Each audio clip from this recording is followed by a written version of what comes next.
सभी साथियों को संघम नमामि, संघम नमामि, संघम नमामि। मेरा नाम समर अतेंद्र मौर्य मौर्य है।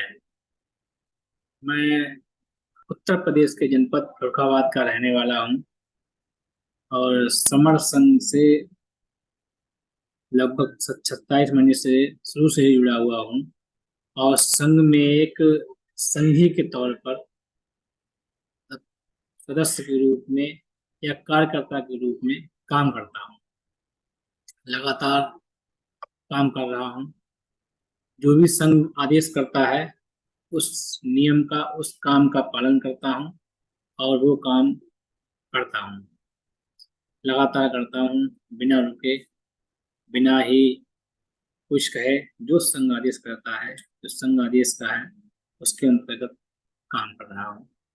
आज भी मुझे संघ ने आदेश दिया है कि आज आप कंसेप्ट बताएं कि संघ का क्या कंसेप्ट है। इसीलिए आज मैं यहाँ पर बैठा हूँ और आज संघ का कंसेप्ट बताने के लिए कई बार बताया भी है कि ये संघ है, ये समर संघ है, ये समणों का संघ है, ये समण लोगों का संघ है। जो लोग इकट्ठे रहते हैं, जो एक साथ रहते हैं, उनका ये संघ है। ये ऐसा संघ है कि दुनिया में ये पहला संघ है। ये दुनिया का बनाया हुआ ये पहला संघ है। भारत का महाभारत जब नाम था उस समय के बनाया हुआ संघ है। एक ऐसा संघ है जिसको जिससे लोगों ने सीखा, जिससे लोगों ने जाना, जिससे लोगों ने जान जानकर और एक एक शब्द पढ़कर यहाँ बड़े बड़े संघ बनाए। लेकिन इससे बड़ा आज तक, जिसे समर संघ कहते हैं, इससे बड़ा आज तक कोई संघ नहीं बना और न ही बनेगा। ये उस समय का संघ है जिस समय लोगों की याददाश्त हुआ करती थी, या कहें जिस समय लोग पैदा हुए थे, जिस समय लोग अपने आप को जानने लगे थे, जिस समय लोग अपने आप को पहचानने लगे थे, ये उस समय का संघ है। बार बार बताया जाता है, हजारों बार बताया जाता है। 26 महीनों में जब से समर नाम आया है तब से लगातार बताया जाता है। एक एक मीटिंग में दो दो बार बताया जाता है। पहले कंसेप्ट बताया जाता है, फिर जितने एंकर होते हैं वो बताते हैं कि ये संघ है, ये समर संघ है और ये दुनिया का सबसे पुराना संघ है। लेकिन अभी भी लोगों के दिमाग में बैठ नहीं रहा है। लोगों को समझ में नहीं आ रहा है कि ये समर संघ है। ये बात सही है कि संघ की पहचान जो दुनिया में हमारे महासमर रह चुके उन्होंने रखी, उन्होंने इसका प्रचार किया था। जो हमारे महासमर है उन्होंने इसकी गाथाएं गाई थी, इन्होंने इसको बताया था, इन्होंने लोगों को समझाया, लोगों को पहले बताया था कि ये समर संघ है और इससे ही हमारा जीवन आगे बढ़ेगा, इससे ही हमारा जीवन सुखद होगा, इससे ही हम दुनिया के जो जीत जिसे कहते हैं, दुनिया से जीत लाएंगे, तो भारत को एक जीत उदय करेंगे। वो ये समर संघ का एक रास्ता है। साथियों, आज आपको बता दें, आज जो है वो मीडिया का दिन है। आज जो, क्योंकि हर दिन यहाँ पर दिन होता है, कभी वकील का दिन होता है, तो कभी सरकारी कर्मचारियों का दिन होता है, कभी किसान का दिन होता है। इस तरीके से आज जो है मीटिंग चल रही है, जो आज बैठक हो रही है, जो पोर्टल पे चल रही है, उसमें आज मीडिया का दिन है। मतलब प्रचार प्रसार का दिन है कि प्रचार प्रसार कैसे करते हैं, प्रचार प्रसार प्रसार कैसे किया जाता है, ये सब बताने का भी दिन है आज। हम आपको बताएं, अगर हम यहाँ से थोड़ा हट के चले आगे, जब लोगों के पास मोबाइल नहीं था, जब लोगों के पास कोई दूरभाष का साधन नहीं था, जब लोगों के पास कोई ऐसी व्यवस्था नहीं थी, जैसे टीवी नहीं थी, जैसे कंप्यूटर नहीं था, लैपटॉप नहीं था, चलचित्र नहीं था, या कोई भी ऐसा नहीं था जिससे वो वर्णन कर सकते कि किसी अपने चीज का प्रचार करते हैं। आज अगर देखा जाए तो प्रचार के हजारों साधन हैं, लाखों साधन हैं। इतने साधन हैं कि लोगों के उंगलियों में साधन है, लोगों के हाथों में साधन है। लोग जब चाहें तब प्रचार कर सकते हैं, जब चाहें तब किसी चीज का भी आगे बढ़ा सकते हैं और लोगों को बता सकते हैं। लिख के बता सकते हैं, मुंह से बोल के बता सकते हैं, अपनी फोटो से बता सकते हैं, दौड़ के बता सकते हैं, गा के बता सकते हैं, और कहें तो नाटक करके बता सकते हैं। तो हर तरीके से बता सकते हैं कि हमें अपना प्रचार हर तरीके से कर सकते हैं। संघ का भी प्रचार होना चाहिए। अब उससे पहले और चले जाएं, जब टीवी भी नहीं थे तब, एक आपने नाम सुना होगा, किजान। उस नाम को रटाया कैसे गया लोगों तक, क्योंकि ये नाम था ही नहीं। अगर आप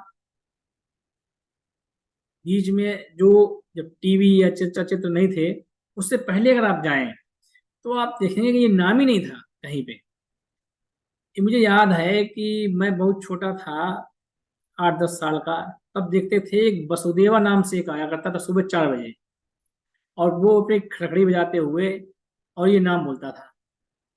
वो नाम उनका एक प्रचार था, वैसे प्रचार कर किया उन्होंने। उस समय ये कोई चीज नहीं थी, भारत के अंदर ऐसी कोई चीज नहीं थी, या कहें कि दुनिया के अंदर ऐसी कोई चीज नहीं थी, लेकिन उन्होंने प्रचार किया। आज ये नाम बहुत बड़ा हो गया। हमें भी अपने संघ का प्रचार करने के लिए लोगों के घर घर जाना पड़ेगा, लोगों की कुंडियां खटकानी पड़ेगी। अब तो घंटियां बजती हैं, घंटियां बजानी पड़ेगी, बेल बजानी पड़ेगी, और बेल बजा के लोगों को बताना पड़ेगा कि भाई देख, ये समर संघ है, ये समर संघ जो है तेरे लिए काम करता है, अपने लिए काम करता है, बच्चों के लिए काम करता है, अपने बच्चों को बचाने के लिए काम करता है। ये हमको अब बताना पड़ेगा। समय ऐसा आ चुका है कि हमें हर व्यक्ति को बताना पड़ेगा। हर समण, व्यक्ति का मतलब है समण, बताना पड़ेगा। जो समण है उसको बताना पड़ेगा। इस बीच में मैंने एक चीज और देखी है कि लगातार इतने दिन के बावजूद भी अभी तक बहुत से साथी हैं वो समझ ही नहीं पाए कि समण होता क्या है। ये समण, समण शब्द कहाँ से आ गया, समण कौन है, समण क्या है, बार बार ये शब्द आता है कि ये समण कैसे, समण क्यों, समण कहाँ से। भाई जबकि प्रत्येक दिन जब गोल्डन रूल होता है तो हमारा साथी समर संगी साथी है, वो बताते हैं कि ये समर शब्द कहाँ से आया है और कब का है, कब पुराना था। लेकिन आज हम फिर से इस वीडियो के माध्यम से बताना चाहेंगे कि समर जो है वो हम लोगों को कहा गया था जब जाति नहीं थी, जब लोगों के जन्म हुए, जब लोगों ने काम शुरू किया, उस दिन से ये समण नाम चल रहा है। ये समण शब्द जो है तब से चला आ रहा है जब से लोगों की पैदाइश शुरू हुई है। कैसे? कई पुस्तकों में ये लिखा गया है कि समण उन लोगों को कहा गया था जो 7 प्रकार के लोग थे। ये एक नहीं, आप विदेश की सैकड़ों पुस्तक पढ़ें उनमें। आप अगर विदेश में जाएं तो अगर लोग कहेंगे कि ये भारत का आने वाला आया है, ये कौन है, तो कहेंगे समरस। हाँ, समरस बोलते हैं, समण को समरस बोलते हैं। तो वो समरस बोलेंगे आप कि हाँ ये समरस है। मतलब उनको पता है, विदेश में रहने वाले लोगों को पता है कि हम समण हैं, हमें समण कहा जाता है। लेकिन हमारे लोगों को नहीं पता है कि हम समण हैं। बड़ी विडंबना वाली बात है ये चीज। जबकि समर संघ है लगातार 26-27 महीने से वीडियो के माध्यम से, प्रचार के माध्यम से, संगीति के माध्यम से जा जाकर, घर घर जाकर लोगों के दरवाजे कुंडी खटखटा के बता रहा है कि भाई तुम समर हो, और समर हो, इकट्ठे हो जाओ। इकट्ठे हो जाओगे तो तुम फिर से समरों का राज स्थापित कर पाओगे।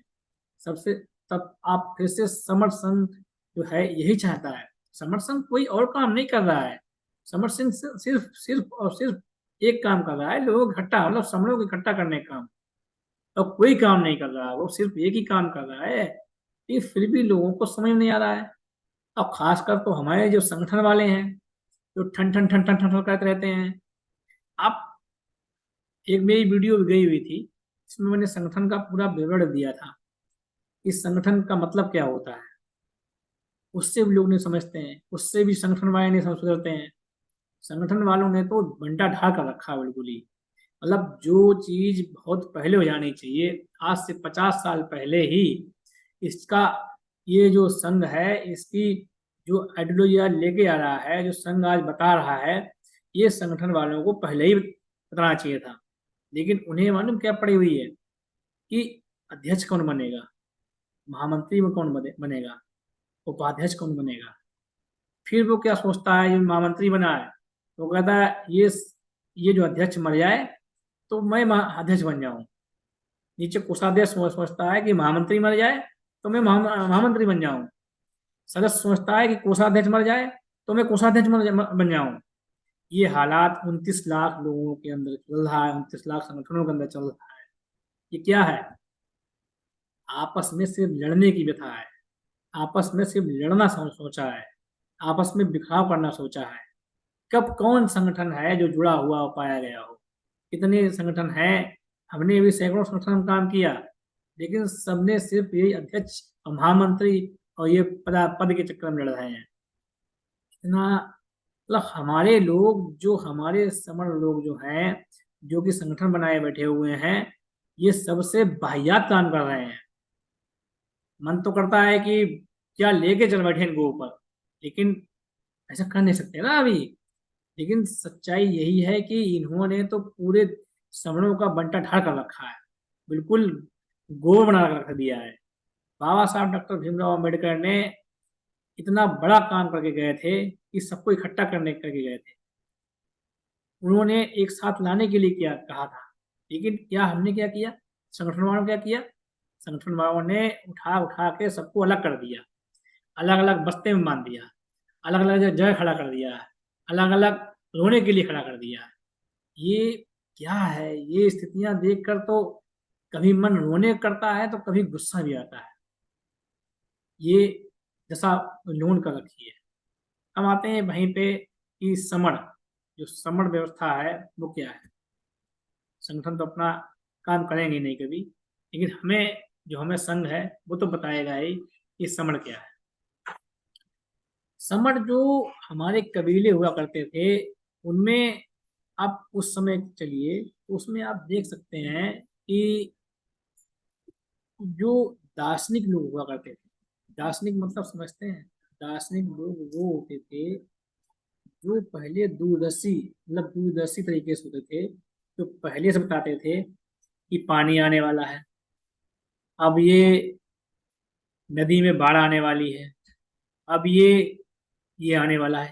बाढ़ क्या ना, उनके पास, उन्होंने ऐसे यंत्र बना रखे थे, जो हमारे कारीगर लोग थे उन्होंने ऐसे यंत्र दे रखे थे उनको, कि वो उससे ज्ञात हो जाता था कि आज पानी बरसने वाला है, आज ऐसा होने वाला है। तो वो दार्शनिक लोग थे।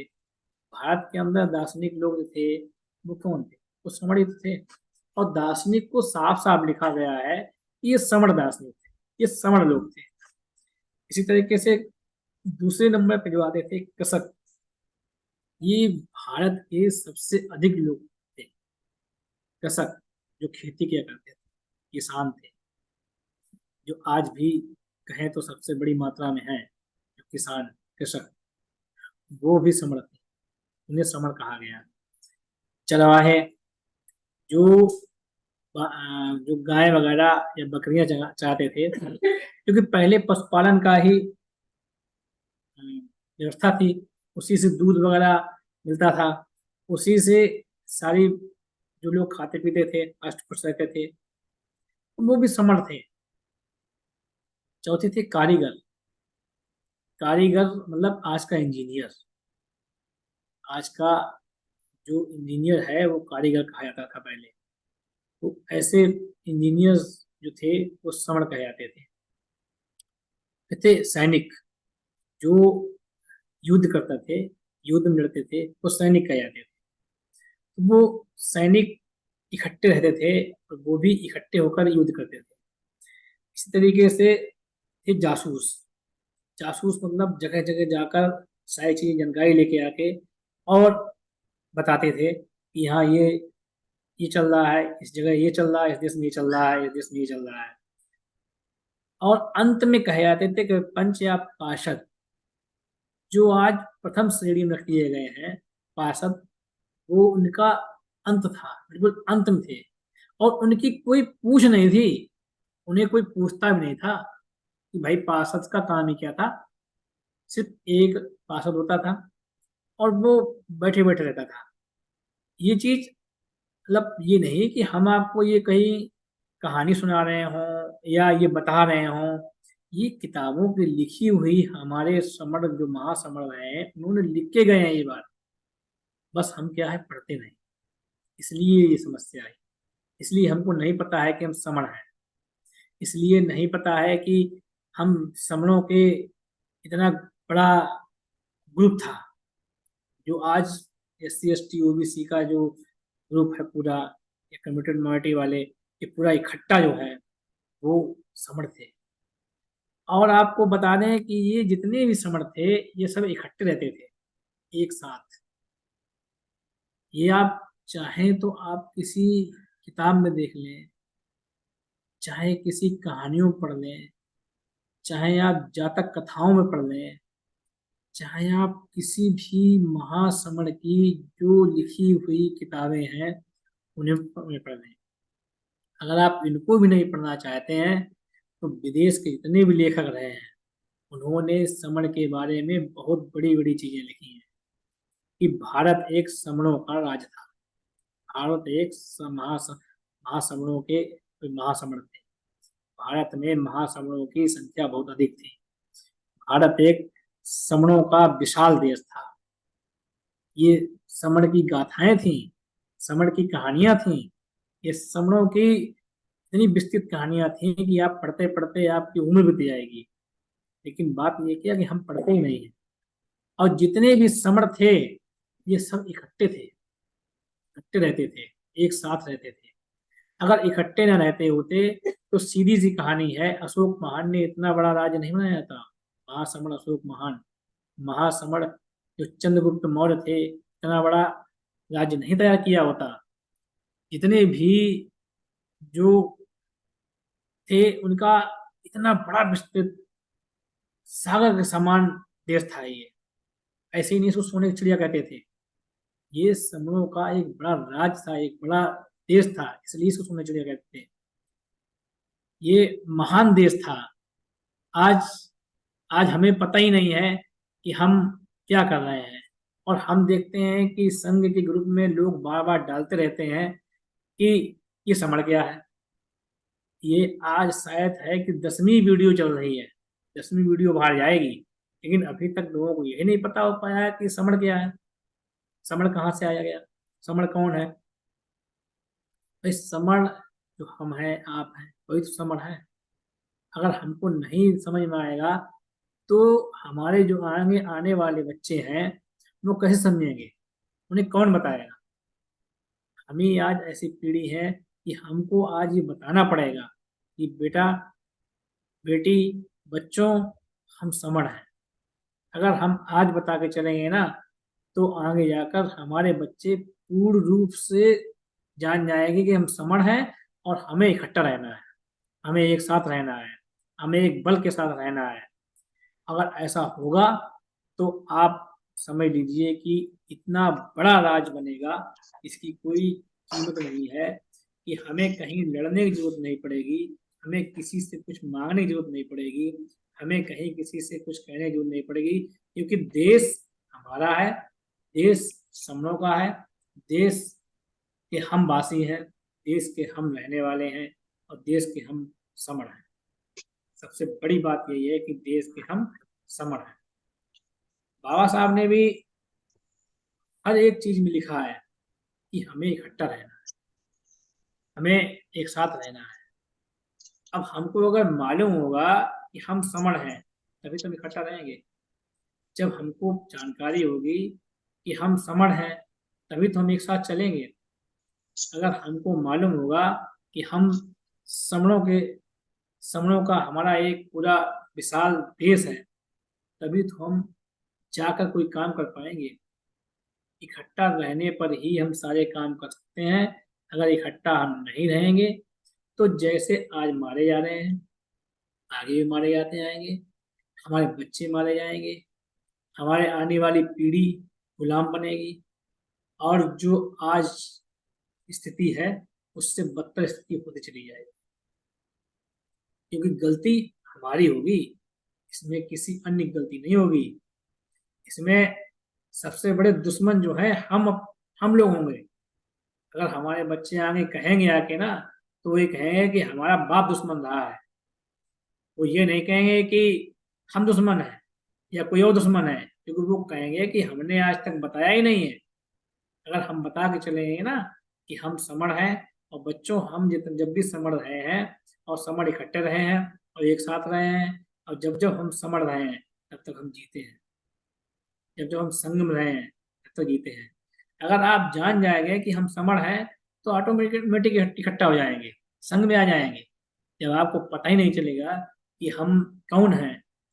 कोई कहता हम जाने कितनी जातियां, इतनी जातियां, 6,000 तो 6,347 जातियां जो है बनी पड़ी हुई हैं, क्या है। जबकि बाबा साहब ने, डॉक्टर भीमराव अम्बेडकर इतने पढ़े लिखे इंसान थे, उन्होंने 3 शब्दों में ले आए थे कि SC ST OBC। और हमारे जो महासमण है, उन्होंने तो एक ही शब्द में रखा था कि समण। तो हमें हमें आगे की सोच चलना पड़ेगा। हमें बहुत पहले जाके पानी भरना पड़ेगा, हमें वहां से पानी लाना पड़ेगा और यहाँ पे डालना पड़ेगा कि हम समण हैं, तभी हम आगे बढ़ पाएंगे। अन्यथा हम स्थिति को बुरा कर देंगे और इतनी स्थिति खराब हो जाएगी कि जिसका ना तो आपके आंसुओं से इसे भर पाएंगे, और ना ही आप इसको रो के कर पाएंगे, और ना ही इसको खेल कर पाएंगे, ना ही आप हंस के इसको सह पाएंगे। ना आपके पास आंसू होंगे क्योंकि समय बीत रहा है, ना आपके पास आंसू होंगे, और ना आपके पास धन होगा, ना आपके पास दौलत होगी, ना आपके पास आपके बच्चे होंगे। इतनी बुरी स्थिति आने वाली है, और ये चीज बार बार बताई जाती है, हर बार बताई जाती है। हर जगह पे जहाँ पर संगति लगती है वहां बताया जाता है, लेकिन फिर भी हम नहीं सुधरते हैं। क्यों नहीं सुधरते भाई? जबकि हमारे महापुरुषों ने कहा है, हमारे महासमुओं ने कहा है कि भाई आप समण हैं, आप इकट्ठे हो जाओ। इकट्ठे हो जाओगे तो जिस तरीके से महान जो महासमण सम्राट अशोक उनका राज था, वैसा आपका राज स्थापित हो जाएगा। आप इस देश के राजा बन जाएंगे, और आप अपने आप से, अपने तरीके से काम करेंगे। सब कुछ आपका होगा, स्कूल आपका होगा, खेत आपके होंगे, खलियान आपके होंगे, अनाज आपका होगा, फैक्ट्री आपकी होगी, व्यवसाय आपका होगा, कंपनियां आपकी होंगी, भारत का कोना कोना आपका होगा, हर राज्य आपका होगा। लेकिन उससे पहले ये सब के लिए आपको समण स्थापित करना पड़ेगा, समण बनना पड़ेगा। समण जो आप हैं, जो आपके खून के अंदर है, उसको आपको बाहर लाना पड़ेगा। जो आपका खून में खौलता हुआ वो अंदर उबाल है समण का, वो आपको दिखाना पड़ेगा। तभी आप इकट्ठे हो, इकट्ठे होके तभी आप रह पाएंगे, इस कोना कोना आप राज कर पाएंगे। अन्यथा पिटते रहोगे, मार खाते रहोगे, मारे जाओगे, कुछ नहीं कर पाओगे। इसके अलावा कोई रास्ता नहीं है। 29 लाख संगठन 70 साल से काम कर रहे हैं, क्या काम करके दिया है आज तक? एक फूटी कौड़ी काम करके नहीं दिया है। इतने हमारे राजनीतिक पार्टियां हैं, क्या करके दिया है उन्होंने। अगर कर दिया होता तो आज प्रधानमंत्री हमारा होता, मुख्यमंत्री हमारा होता, बच्चा बच्चा हमारा होता, बच्चे बच्चे के अंदर समण पता होता, उसको मालूम होता हर व्यक्ति को कि हम समण है, हर चीज हमारी होती ना। हमारे होते हुए भी नहीं है अब। क्या कारण है? क्योंकि हम गलती कर रहे हैं, कहीं ना कहीं हम खुद में ये चीज ढूंढ नहीं पा रहे हैं कि हम समण है। गलती हमारी है, किसी और की नहीं है। बाबा साहब ने तो जब गए थे तो उन्होंने डी 4D का पावर दिया था हमको। 4D का मतलब समझते हैं? दलित। टी मतलब पहला टी उन्होंने कहा दलित। दलित का मतलब समझते हैं कि दलित का मतलब ये नहीं कि आप नीचे हैं। उन्होंने कहा था कि दलित का मतलब है कि आप दल में इकट्ठे हो जाओ, एक साथ आ जाओ, एक झुंड में आ जाओ, एक जगह आ जाओ। लोगों ने क्या किया? उसको दलित को नीचा सब समझ लिया और कहने लगे कि मैं नीचा इंसान हूँ, मैं नीच हूँ। ये मतलब बुद्धि का कतई बाबा साहब ने इतना विकास करके दिया, उसके बावजूद भी हम लोगों ने उस बुद्धि का सही प्रयोग नहीं करके और दल दल में एक साथ दल में आने के लिए ना करके हम टुकड़ों में हो गए हैं, 29 लाख टुकड़ों में। ये 29 लाख अध्यक्ष इकट्ठे नहीं हो पाए, 29 लाख महामंत्री इकट्ठे नहीं हो पाए। ये कारण क्या है? इसीलिए जबकि बाबा साहब ने एक एक पग पे बताया कि आप इकट्ठे हो जाओ, इकट्ठे हो जाओ, इकट्ठे रहो। हमारे बुद्ध, इन्होंने लोगों को एक एक चुन चुन के इकट्ठा किया, एक एक जगह ला ला के, एक एक व्यक्ति को ला के इकट्ठा किया। लेकिन जैसी जो सुविधा थी वैसा किया। काशीराम साहब ने साइकिल पे चल चल के लोगों को इकट्ठा किया। मतलब वो समझ गए कि हाँ हमें समूह इकट्ठा होना है, लेकिन हम नहीं समझ पाए आज तक कि 70 साल से कि हमको इकट्ठा होना है। ये दूसरी डी उन्होंने कहा था कि डिग्निटी, मतलब अपने अंदर एक आत्मविश्वास पैदा करो, डिग्निटी। अब हमने क्या देखा कि सांसद जी देखे गए पैर उतर गिर गए, प्रधान देखा पैर उतर गिर गए। ये हम लोगों ने कर लिया। मतलब उन्होंने इतनी डिग्निटी पैदा की हम लोगों के अंदर, मतलब पूरा संविधान दे दिया कि लीजिए तुम्हारे लिए संविधान दे दिया है, इसमें डिग्निटी पावर दिया है, सारा कुछ दिया है। लेकिन हम नहीं सुधरे, क्योंकि हमें एक एक करके रहना है ना। इसलिए अगर हम इकट्ठे रहेंगे तो कोई भी राजनेता है वो किसके पर जाएगा? वो जब वोट मांगने जाता है तो लोगों के पास जाता है ना, इकट्ठे लोगों के पास। तो उसे इकट्ठे इकट्ठा वोट वोट भी एक एक इकट्ठा किया जाता है। वोट एक एक इकट्ठा किया जाता है, तभी तो पावर आता है। बंद कर दिया। तभी तो पावर आता है, ये कहाँ से पावर आएगा? एक पेटी में बंद हो जाता है, वो इकट्ठा होता है, तभी तो उसकी गिनती आती है पूरी। एक गिनती नहीं होती है, सैकड़ा गिनती आती है, 100 के ऊपर जाती है, तभी तो जीतता है। तो विजय किसमें है? विजय है इकट्ठा होने में, एक साथ आने में। तीसरा डी दिया था बाबा साहब, नव्यान। नव्यान क्यों दिया उन्होंने? कि जो आने वाला समय है वो नव्यान के अंतर्गत चलेगा। लेकिन हमें तो समझ नहीं आ रहा कि हम क्या कर रहे हैं। उसमें उन्होंने साफ साफ कहा है कि हमें इकट्ठा होना है, एक साथ रहना है, पूरे भारत को एक यान में ले आओ, नव्यान में, और वो नई युक्तियों के साथ में चलेंगे। लेकिन नहीं, हमको वो करना ही नहीं था। हमें तो सिर्फ अपना एक एक टुकड़े में रहना था। इसलिए कहते हैं कि सबसे ज्यादा भंटा ढाला किया है तो इस संगठन वालों ने, चंदा चोरों ने किया है। ये चंदा चोर जो है, ये इन्होंने सत्यानाश कर दिया है लोगों का भी और एक एक व्यक्ति का भी, एक एक समण का। ये समस्या है। बाबा साहब ने चौथा दिया था डेमोक्रेसी। डेमोक्रेसी मतलब है कि आप इकट्ठे हो जाएंगे, एक साथ आएंगे, तभी तो आपको डेमोक्रेसी मिलेगी। कहाँ से मिलेगी? कहीं और से मिलने तो वाली है नहीं, है। लेकिन नहीं, हमको इकट्ठा होना ही नहीं है, हमको एक साथ रहना ही नहीं है। एक चंदा चोर आता है और वो सबसे धीमे धीमे एक एक करके ले जाता है। एक तुम्हारे घर में जाएगा पहले कि भाई चंदा दे दो, दूसरे घर में जाएगा चंदा ले लेगा। जहां भी इकट्ठे लोग होते हैं वो वहां पर नहीं मांगेगा, क्योंकि उसकी हिम्मत नहीं पड़ती है। इसलिए हमें संग में रहना है, एक साथ में रहना है, एक साथ चलना है, संघ के साथ चलना है। समर संघ से अच्छी कोई चीज नहीं है। आप खुद देख लीजिए इस चीज को। समर संघ साफ साफ कहता है कि आप आओ और प्रश्न करो, प्रश्न करो और समझो समर संघ। अगर आपको नहीं समझ में आ रहा है दोबारा प्रश्न करो। आपको फिर भी समझ नहीं आया है आप तीसरी बार प्रश्न करिए। जितनी बार मन हो उतनी बार संघ से प्रश्न करिए, संघ उत्तर देगा। समर संघ के लोग जो संघी हैं वो उत्तर देंगे, संघ में उत्तर दिया जाएगा। लेकिन नहीं, हमको प्रश्न भी नहीं करने हैं। कोई संगठन 29 लाख संगठन में से कोई कहता है आज तक कि हाँ आओ हमसे प्रश्न करो आके? कोई नहीं कहता है। लेकिन समर संघ कहता है कि पहले आओ और प्रश्न करो और पूछो, जानो, समझो। जो संघ के नियम है, अगर आपको लगते हैं कि कैसे हैं तो उन पर प्रश्न करिए। तो आपको आप उत्तर लीजिए, उसका उत्तर नहीं सही मिल रहा है दोबारा प्रश्न करिए। जब तक आप संतुष्ट न हो जाए संघ में न रहिए। लेकिन एक चीज आपको बता दें, आपको संघ में तो आना ही पड़ेगा। अगर नहीं आएंगे ना तो जीवन खो देंगे, खुद का भी जीवन खोएंगे, अपने बच्चों का भी जीवन खोएंगे और आने वाली पीढ़ियों का भी जीवन खोएंगे।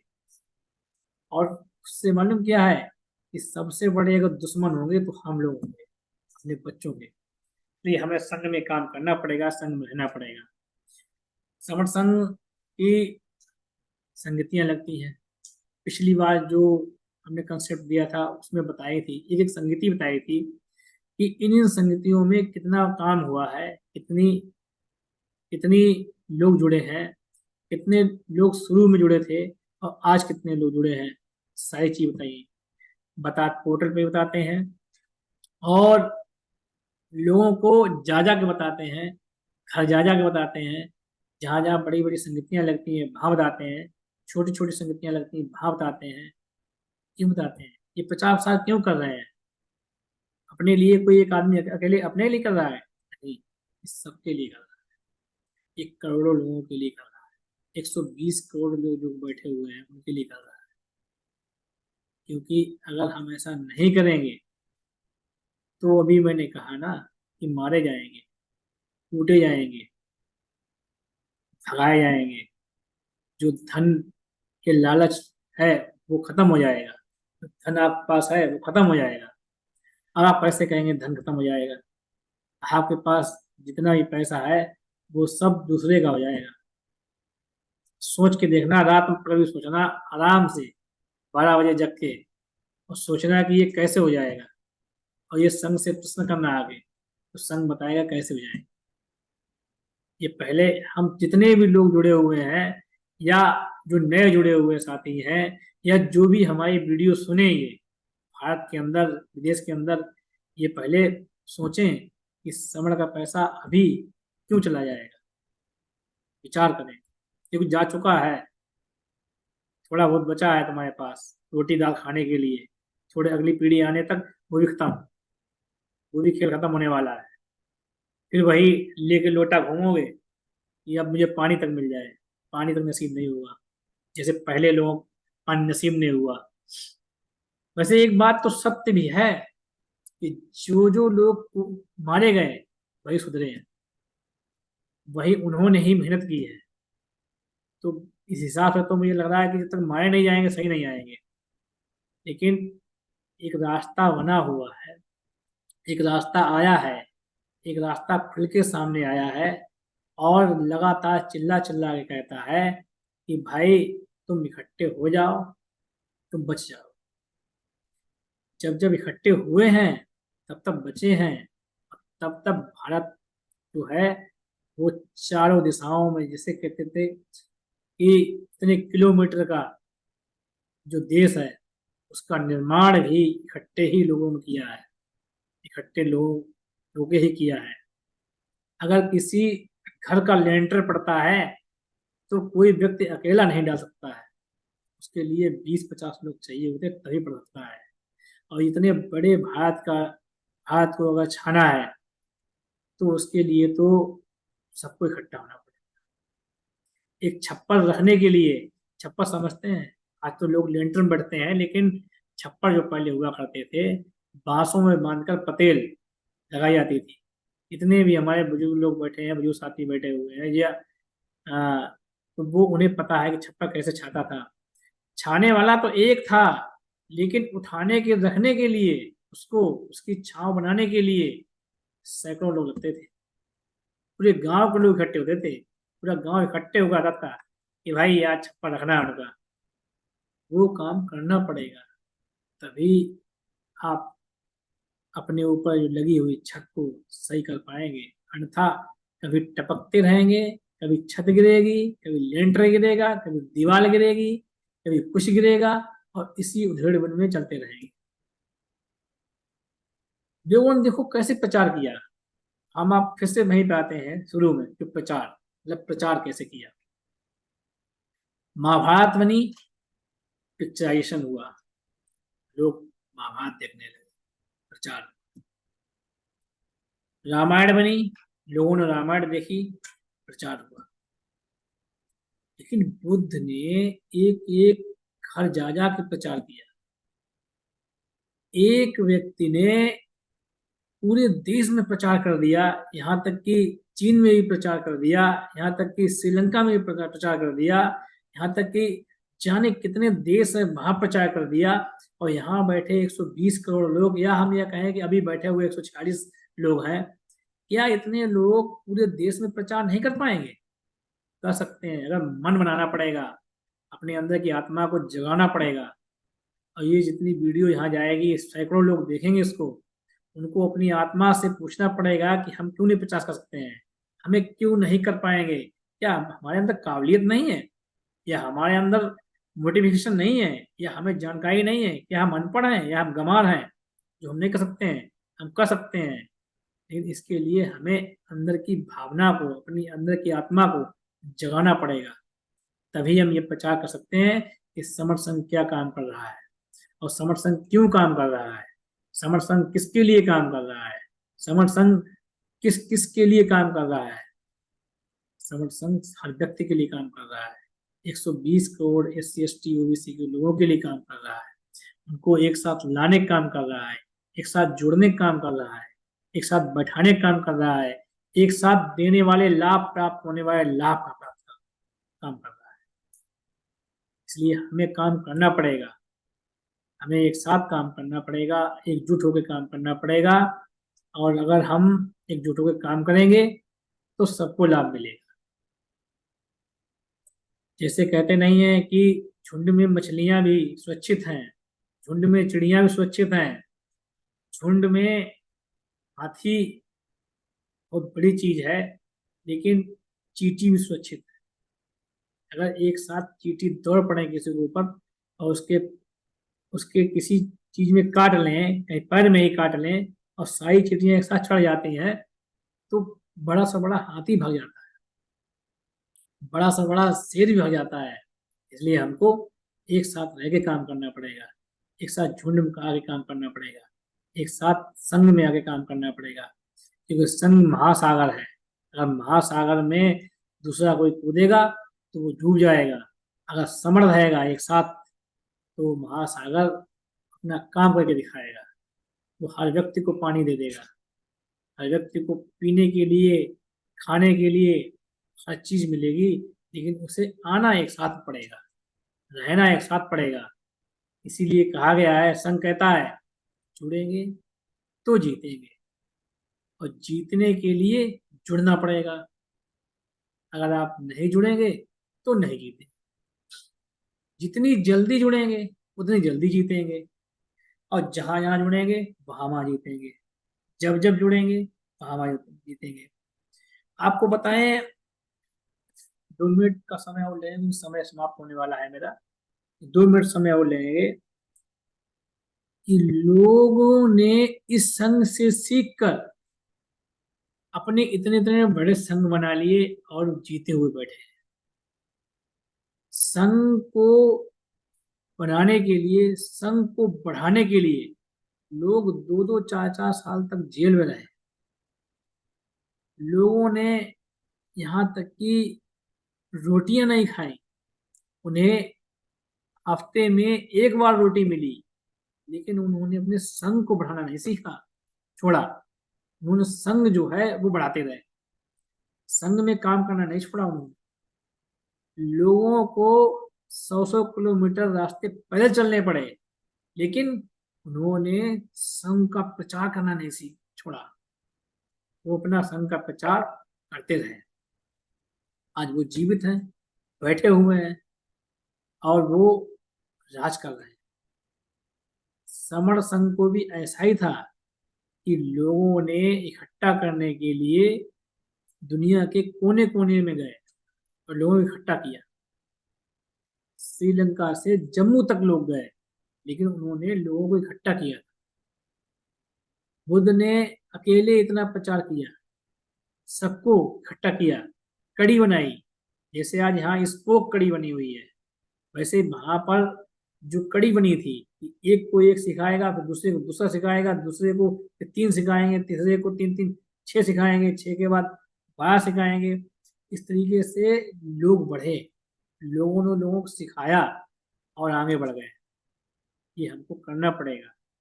इसलिए आज जो मीडिया का दिन है, मीडिया से मेरा अनुरोध है कि वो संघ को बारे में बताए, संघ की पूरी आइडियोलॉजी रखे, जो संघ के 10 नियम हैं, गोल्डन रूल, उनको बताएं, उनको आगे दिखाएं।